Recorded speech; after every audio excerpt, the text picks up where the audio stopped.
Tuhan, kami rindu Tuhan segera datang. Kami rindu Tuhan datang di langit menjemput umat-umat-Mu yang Engkau telah tebus, membawa ke rumah-Mu di surga. Kami bersyukur ibadah ini Tuhan, KKRI Unai Harvest ketiga mempersiapkan kami untuk kedatangan-Mu yang kedua kali. Dan bila mana kami hendak membaca firman Tuhan penutupan KKR Harvest ini, berikan kami Tuhan roh-Mu dan pengertian. Di dalam sekali berdoa. Amin. Selamat sahabat untuk kita semua. Selamat sahabat. Salam. God is so good. Sekali lagi, God is so good. All the time. Tuhan itu saudara sangat baik. Karena kebaikannya lah maka 11 jemaat pada sahabat ini bisa berkumpul, termasuk para rekan dari IA Unai dan pimpinan kita dari Sumatera Tengah. Saudara-saudara, kita bersyukur ibadah yang kita miliki sahabat ini. Dan mudah-mudahan ibadah sahabat ini benar-benar mempersiapkan diri kita untuk kedatangannya yang kedua kali, yang sudah segera. Dalam ibadah kita ini kita berterima kasih kepada semua penyanyi. Sangat luar biasa, mulai sekolah sahabat, nyanyian yang begitu indah memuji nama Tuhan. Demikian juga bagi para kesaksian-kesaksian, bagaimana Tuhan bekerja di setiap jemaat. Demikian juga tim IA Unai yang di-lead oleh Bapak Raud Siregar sebagai ketua IA Unai. Bisa berdiri Pak Siregar, sudah kenal sebenarnya. Bersama semua tim para pendeta yang datang dari IWA Tim yang menyanyi tadi, siapa lagi? Semua IA itu berdiri. Ya bisa melihat ke sana Pak, karena ini beda-beda jemaat kemarin kan. Inilah IA Unai Tim yang melayani di 9 titik Pak Ketua ya, 6 titik atau 5 titik. Terima kasih. Kita juga bersyukur bahwa dari daerah Sumatera Tengah, Bapak Pendeta Dewe Silitonga dan Bapak Sihota telah hadir juga mensupport. Bisa mungkin berdiri semua yang dari Sumatera Tengah, walaupun sudah kenal ya, dari Sumatera Tengah. Baik, Tuhan memberkati. Dan terakhir, Bapak Empardosi sebagai rektor Unai, di mana ia Unai dididik, dan Bapak Rektor Empardosi melanjutkan leadership di sana untuk menerbitkan orang-orang yang lebih setia kepada Tuhan. Amin, saudara-saudara. Juga yang terakhir bagi Adik Sonia, saya berkenalan tadi Adik Sonia yang ada di pojok sana pada hari Sabat ini. Dikatakan di dalam surat Al-Baqarah 2:65. Dan sesungguhnya kami mengatakan kepadamu, siapa yang melanggar hari Sabat, hendaklah dia menjadi kerayaan ini.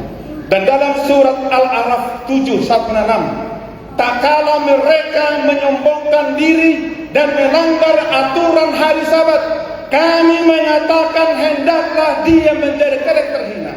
Sama dengan Quran 20 ayat 8, ingat dan kuduskanlah hari Sabat. Jadi adik Sonia, terima kasih bergabung dengan kami ya untuk beribadah pada Sabat hari ini. Tuhan memberkati adik Sonia. Baik, next slide. Juga kepada semua jemaat, Tuhan itu baik kasihnya kepada Batam Mas, bisa lambaikan tangan. Batam Mas. Yang kedua teratai, lambaikan tangan teratai. Yang ketiga batu aji, ada batu aji. Yang keempat muka kuning, lambaikan tangan saudara. Yang kelima Kalvari Pelayu. Wah, Tuhan berkati saudara. Yang keenam Rajani Tiba, ada di sini, di belakang sana. Lalu Spero Emmanuel, ada yang di pojok sana. Tuhan berkati saudara. Pisga, jemaat Pisga, terima kasih, ada di belakang sana juga. Bukit Karmel, wah Tuhan berkati. Permata Bungur ada di tengah sana, luar biasa. Mount Sinai Tiba, Di mana mereka? Tuhan berkati. Dan cabang sekolah sahabat ATB ada di sini. Dan mungkin juga ada yang kami tidak sebut satu persatu. Next slide. Saudara-saudara, salam untuk saudara-saudara. Salam. Apa arti salam? Kalau dilakukan acara Natal bersama dengan Jokowi dulu atau dengan Menteri, maka dari ribuan yang memadati GCC akan selalu selaman salam, salam, salam. Di gereja kita jarang menggunakan salam. Sebenarnya apa arti salam itu? Salam itu berasal dari bahasa Ibrani. Next slide. Yang pertama, tidak ada yang hilang, utuh, lengkap, tidak ada yang hilang. Salam bagi 11 jemaat, jangan sampai ada yang hilang, satupun anggota jemaat, jangan ada yang hilang. Yang kedua adalah jangan ada perpecahan, saudara. Boleh saja beda pendapat di gereja, tapi jangan ada perpecahan. Jangan ada. Harus tetap utuh. Yang terakhir, yang ketiga, damai sejahtera, prosperity. Saudara-saudara, biarlah salam berada di semua jemaat yang saya bacakan tadi. Tidak ada yang hilang, tidak ada perpecahan. Kalau ada anggota tidak hadir, maka diakon mengatakan, Pak Ketua, Ibu Budi tidak datang. Oh, mari kita ke sana. Ada apa terjadi? Apakah dia sakit? Apakah dia sedang bepergian? Ketua jemaat majelis bertanggung jawab mencari anggota jemaat yang tidak hadir di gerejanya. Jangan ada yang hilang. Dan majelis juga bertanggung jawab untuk memaintain unity di dalam jemaat. Saudara-saudara, tidak ada orang sama, kembar pun berbeda pendapat. Tetapi jangan sampai itu membuat perpecahan di jemaat kita. Saudara-saudara, boleh kita kanan kiri salam, selamat sahabat dan salam. Kanan kiri, selamat sahabat dan salam. Artinya tetap utuh, jangan ada yang hilang. Damai sejahtera yang ada di gereja kita. Next slide. Saudara-saudara, wahyu Tuhan, tetaplah setia. Hendaklah engkau setia sampai mati. Saudara-saudara, 11 jemaat yang setia sampai mati. Setelah setia, dia akan Tuhan memberikan kita mahkota kehidupan. Saudara, mengapa harus setia? Next slide. Mengapa? Jeremias sudah katakan, aku tahu Tuhan bahwa manusia tidak memiliki kuasa menentukan jalannya. Jakobus mengatakan, next slide, hidupmu itu sama seperti uap yang sebentar kelihatan lalu hilang. Saudara-saudara, hidup kita ini adalah sementara. Mungkin saudara-saudara sudah tahu teman-teman pada meninggal. Minggu yang lalu dari Medan bertelepon, pagi hari jam 5 dia telepon, abang katanya, dan dia menangis. Saya bilang, kenapa adek? Adekmu sudah istirahat, adekmu sudah meninggal. Saya bilang, kenapa adek? Kenapa? Saya kurang tahu, abang. Saudara, hidup manusia seperti uap. Oleh sebab itu apa yang kita lakukan, saudara? Kalau kita tahu hidup ini singkat, what shall we do? Next slide. Next slide. Matius 6:33. Carilah dahulu kerajaan Allah dan apa? Dan kebenarannya. Cari dalam hidup singkat ini. Cari kebenaran Tuhan. Apa kebenaran Tuhan itu? Next slide. Apa kebenaran Tuhan itu? Yohanes 16:6. Kata Yesus kepadanya, akulah jalan dan kebenaran. Siapa kebenaran? Next slide. Yesus. Yesuslah kebenaran dan jalan hidup itu. Dan itulah yang kita sembah sekarang. Dan itulah dialah yang diterima oleh orang-orang yang akan dibaptis ini. Dia menerima dia sebagai juru selamatnya. Next slide yang kedua. Apa kebenaran itu? Yohanes 17. Kuduskanlah mereka dalam kebenaran. Apa saudara? Firman-Mu itu kebenaran. Alkitab yang di rumah saudara adalah kebenaran. Itu adalah kebenaran. Yang berikutnya, yang ketiga, Mazmur 111. Keadilan selama-lamanya dan terang adalah benar. Apa kebenaran itu? Hukum Tuhan. Dengan demikian, next slide. Ada 3 kebenaran. Yang pertama, Yesus adalah kebenaran. Yang ketiga, firman Alkitab yang saudara pegang. Yang ketiga adalah hukumnya. Dan kebenaran apa? Akan memerdekakan kamu. Memerdekakan bila mana Yesus datang, saudara diselamatkan, saudara dimerdekakan dari dosa, dimerdekakan dari kematian, saudara-saudara. Tetapi yang terjadi, saudara, tidak semua orang menerima Quran itu. Terima kasih, saya dengar tadi ada berapa? 40 berapa baptisan? 45. Mereka ini menerima kebenaran itu. Next slide. Ya, next slide. Kenapa? Banyak orang tidak menerima. Kenapa? Karena mereka hanya menutup perkataan orang. Saudara-saudara, next slide. Pernah di kota Jakarta, pengamen masuk ke restoran. Lalu dia mengamen dengan kacamata hitam. Dia menyanyi, burung nuri katanya, terbang tinggi katanya, naik turun katanya, di atas dahan katanya. Hei abang, apa nyanyimu itu? Kamu rusak lagu itu. Kenapa kamu tambahkan burung nuri katanya, terbang tinggi katanya, tidak ada katanya. Lalu dia mendekat. Next slide. Dia mendekat. Bapak, saya buta. Saya tidak tahu apa benar ada burung nuri. Saya tidak tahu juga apakah benar burung nuri itu terbang tinggi. Saya juga tidak pernah lihat apakah burung itu naik turun di atas dahan. Hanya oleh karena katanya. Next slide. Banyak orang mengikuti kebenaran oleh karena katanya. Tetapi gereja Masehi Advent hari ke-7, seluruh umatnya, bukan karena katanya. Yang dibaptis ini saya yakin bukan oleh karena kata pendeta, tetapi dia membaca firman Tuhan kebenaran itu, sehingga dia menerima kebenaran itu. Saudara, mengikuti kebenaran palsu, Amsal mengatakan ada jalan yang disangka lurus, tetapi apa? Ujungnya maut. Saudara-saudara, saya sering ikut acara argumen, bukan perdebatan agama, tetapi diskusi.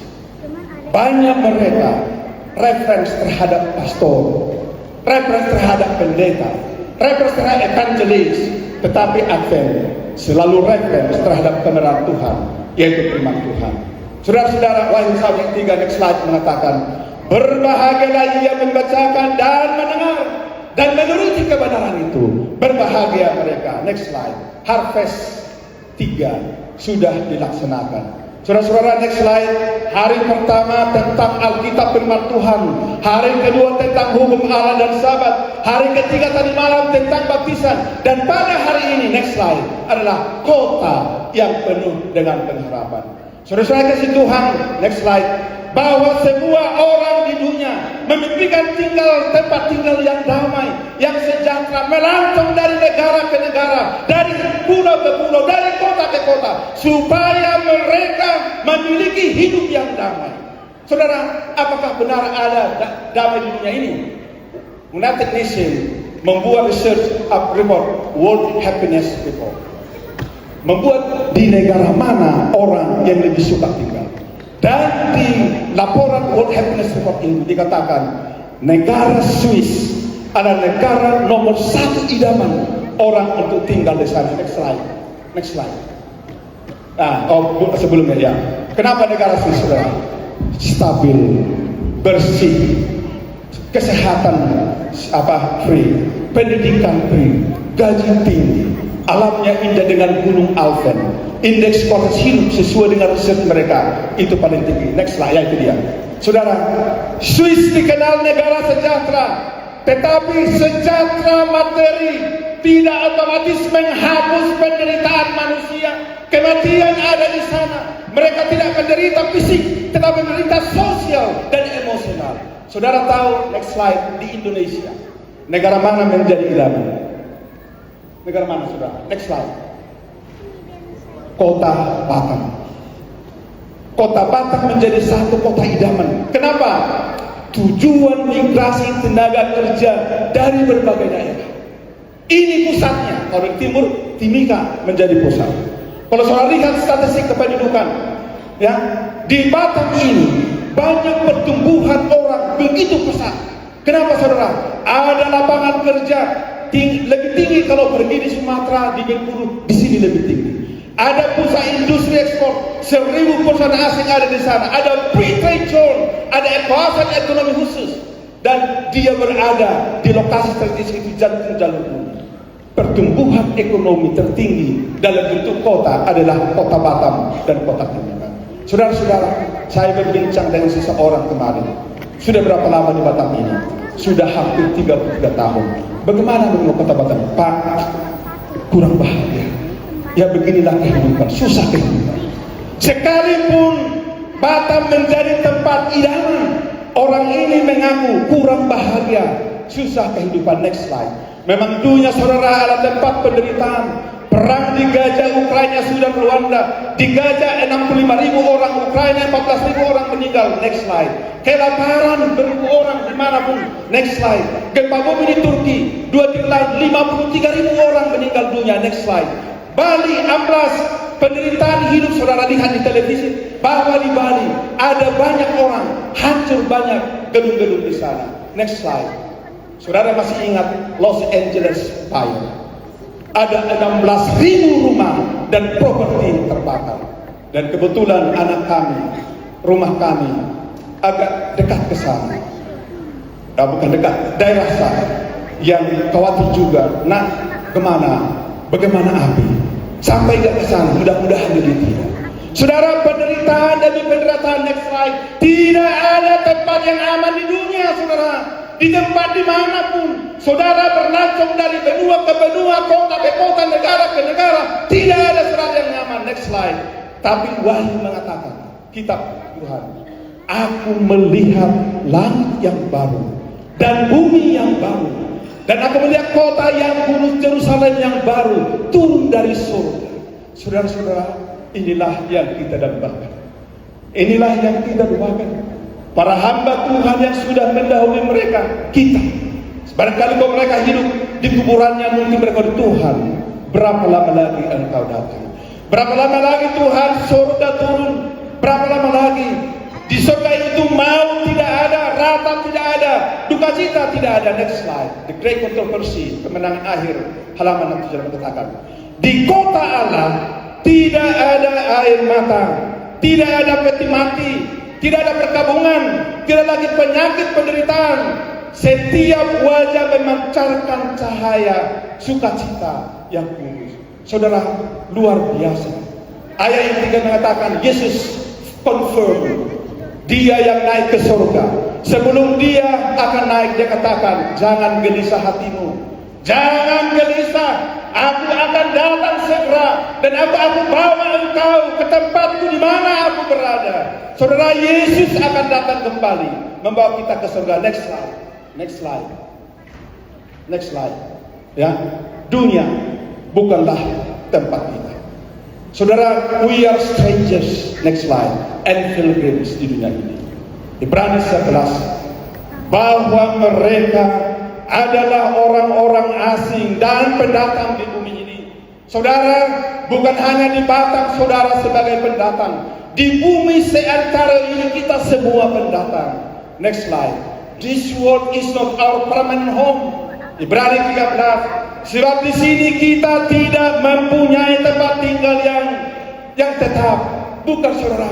Boleh saja saudara membangun rumah permanen yang saudara anggap akan hidup kekal. This world is not our permanent resident atau home. Next slide. We have temporary resident. We are foreigners. Satu Petrus mengatakan, aku menasihati kamu supaya sebagai pendatang dan perantau. Saudara, orang-orang yang perantau datang ke sini, bukan hanya perantau di Batam, tetapi perantau di dunia ini. Yesus akan segera datang dan bawa kita. Next slide. Saya mendapatkan OEA, dan inilah gambarnya juga. Jangan sombong, miskin atau kaya, kalau rumah terakhir kita sama. Benar salah? Benar salah? Salah. Bukan kuburan terakhir kita, surga. Orang meninggal saudara adalah bukan drama terakhir. Kalau seseorang meninggal, it is not, bukan itu akhir babak terakhir hidupnya. Akan ada kebangkitan bila mana Yesus datang, dan dia akan bawa umatnya ke surga. Seperti Filipi 3 mengatakan, Karena keluarga kita ada dalam surga, saudara, bukan di dalam kuburan, bukan di dunia ini. Kita warga surga. Lalu berikutnya, yang dia akan ubahkan hidup kita bila mana Yesus datang. Keluarga kita adalah di dalam surga, hidup kita akan diubahkan. Dengan demikian, di manakah surga itu? Tempat surga yang bagaimanakah disediakan? Siapa yang boleh masuk surga? Siapa yang tidak bisa masuk surga? Kapan kita masuk surga? Saudara, di manakah surga itu? Matius 6 ayat 9. Surga adalah suatu tempat yang nyata. Kita berdoa, Bapa kami yang di surga. Saudara lihat dengan tadi semua banyak yang berdoa, Bapa kami yang di surga. Surga nyata. Markus 10 mengatakan, serasa mengatakan bahwa surga adalah tahta Allah. Di dalam 2 Korintus dikatakan ada 3 tingkat langit. Next slide. Ada 3 tingkat langit. Ya, tingkat langit yang pertama, next slide, adalah Kejadian 1:8. Lalu Allah menamai cakrawala itu langit, dan Allah berfirman, hendaklah burung-burung berterbangan di atasnya melintasi bumi. Cakrawala langit yang pertama adalah di mana burung-burung saudara yang berterbangan, di mana pesawat bisa berterbangan. Next slide. Di manakah langit kedua? Mazmur 19, Mazmur 8. Langit menceritakan kepada Allah, cakrawala memberikan pekerjaan tangannya. Jika engkau melihat bulan dan bintang, kau tempatkan. Bintang dan bulan adalah langit kedua, orang yang ada di sana. Next slide. Di manakah langit yang ketiga? Efesus 4 dan 2 Korintus. Langit yang ketiga merupakan tahta Allah. Disitulah surga itu. Next slide. Tempat bagaimanakah surga itu yang disiapkan? Surga tempat yang nyata. Yohanes, Matius, Lukas mengatakan Allah pergi menyediakan tempat bagi kita, dan upah besar akan diberikan kepada 11 jemaat, kepada yang akan dibaptis sekarang ini. Surga diberikan dan upah akan diberikan. Lalu berikutnya, surga tempat disediakan. Aku pergi menyediakan tempat bagimu, dan aku akan kembali. I will return. Saya akan kembali dan akan mengambil engkau, agar di mana aku berada, kamu pun berada. Surga adalah tempat yang bersih, tidak ada yang najis, tidak ada karat, tidak ada penyembah berhala, dan orang najis tidak ada di sana. Next slide. Surga adalah tempat yang aman, tidak ada pencuri, tidak ada penyakit, tidak ada binatang buas, tidak ada nakal. Surga adalah tempat yang bahagia, tidak ada duka cita, tangisan, penyakit, kematian, ya, duka cita, dan apa? Dan masalah lain. Next slide.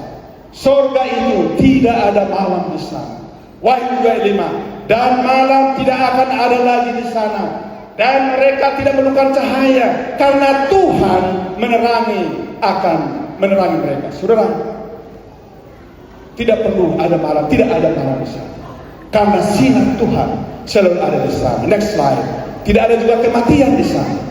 Yohanes berdoa mengatakan, aku memberi hidup kekal.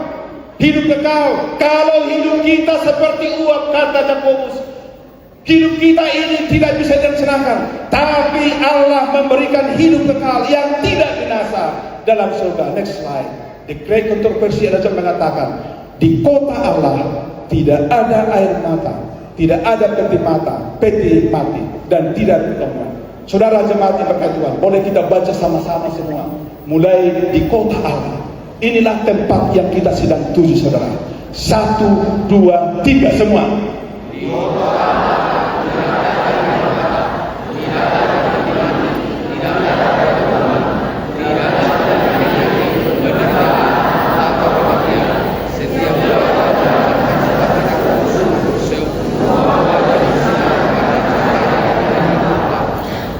Baik, saudara, inilah yang sedang kita tuju.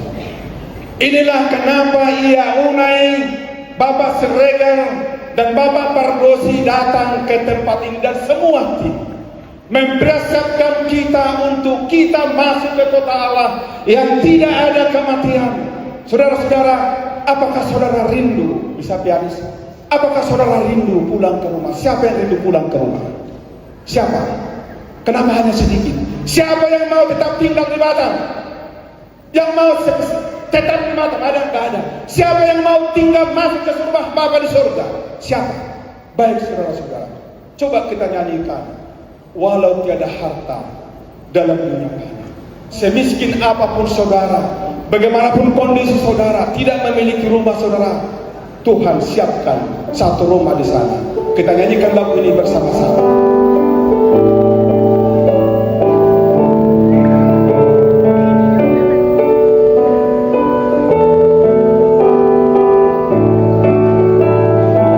Sebentar, walau tiada, ya, 1, 2, 3. Walau tiada harta dalam dunia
kerinduan kita adalah kita tiba di surga. Ada rumah yang Tuhan sediakan bagi saudara. Penderitaan di dunia akan berakhir, kesusahan kematian akan berakhir, saudara. Ada rumah yang Tuhan siapkan dan Dia akan segera datang. Tetapi kita harus bertanya, apakah saya boleh masuk surga? Apakah saya boleh? Siapakah yang boleh dan tidak boleh masuk surga itu? Kita rindu ke sana, saudara. Tetapi siapa yang boleh dan tidak boleh masuk surga itu? Wahyu 21. Tetapi tidak akan masuk ke dalamnya sesuatu yang najis, orang yang melakukan kekejian atau dusta, tetapi hanya mereka namanya tertulis dalam kitab kehidupan itu. Next slide. 1 Korintus 6:9 mengatakan, atau tidak tahukah kamu bahwa orang-orang tidak adil yang penyembah berhala, cabul, zina, pemburit, pencuri, kikir, pemabuk, pempina, penipu tidak akan mendapat bahagia di dalam kerajaan surga, di dalam kerajaan Allah. Surga bukan tempat mereka, saudara-saudara. Yohanes 3:15 mengatakan, setiap orang yang membenci saudaranya adalah seorang pembunuh. Saudara-saudara, ini adalah dosa yang umum. Siapa yang tidak membenci saudara-saudara? Saya tidak jamin, saya juga pernah benci saudara saya. Coba lihat di sini. Siapa benci saudara? Dia seorang pembunuh. Hukum Tuhan mengatakan jangan membunuh. Bukan hanya pakai pisau belah lehernya, bukan saudara. Saudara membenci, saudara adalah seorang pembunuh dan tidak layak masuk surga. Next slide. Yesaya mengatakan, mereka yang menguduskan, mentahirkan dirinya untuk taman dewa-dewa, pemakan daging babi, binatang-binatang jijuk serta tikus, mereka semua akan sekaligus lenyap. Demikianlah firman Tuhan. Next slide. Yesaya mengatakan, sebab Tuhan akan menghukum segala yang hidup dengan api, dengan pedang. Saudara, mereka tidak layak masuk surga. Ya, jauh di sana, di seberang sungai, ada rumah, ada surga, tempat yang indah, hidup kekal dan damai. Kalau saudara rindu, saudara pikirkan ayat-ayat tadi. Berdoa Tuhan berikan aku kekuatan. Aku rindu ke surga. Aku rindu ke surga. Saudara, siapa yang boleh masuk surga? Next slide. Ya, mereka yang menuruti perintah Tuhan. Bukan setiap orang yang bersuara Tuhan masuk dalam kerajaan surga. Bukan yang memanggil pagi sore ke gereja yang masuk surga. Bukan saudara. Bukan. Orang-orang yang menyanyikan burung nuri katanya ada di surga. Tidak saudara. Kenapa? Karena mereka melakukan ajaran palsu. Tetapi mereka yang melakukan kehendak Allah, pelaku firman. Hukum ke-10. Next slide. Markus 16 mengatakan, siapa yang percaya dan dibaptis akan diselamatkan. Bisa angkat tangan dulu semua yang dibaptis. Yang dibaptis. Wah, puji Tuhan, dibaptis. Boleh kita sama-sama yang dibaptis, kita baca ayat itu. Mulai Markus 16, satu kuat, suara yang kuat, suara yang kuat. Karena inilah komitmennya. Dan inilah saudara dibaptis. 1, 3. Markus 16 ayat 16 sama-sama. Siapa yang percaya dan dibaptis akan diselamatkan. Tetapi siapa yang tidak percaya akan dihukum. Tuhan memberkati saudara-saudara yang akan segera dibaptiskan oleh hamba-hamba Tuhan.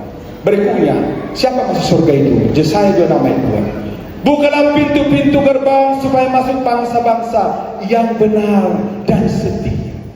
Yang tetap setia. Bukan hanya setia sekarang ini, tahun depan tidak setia.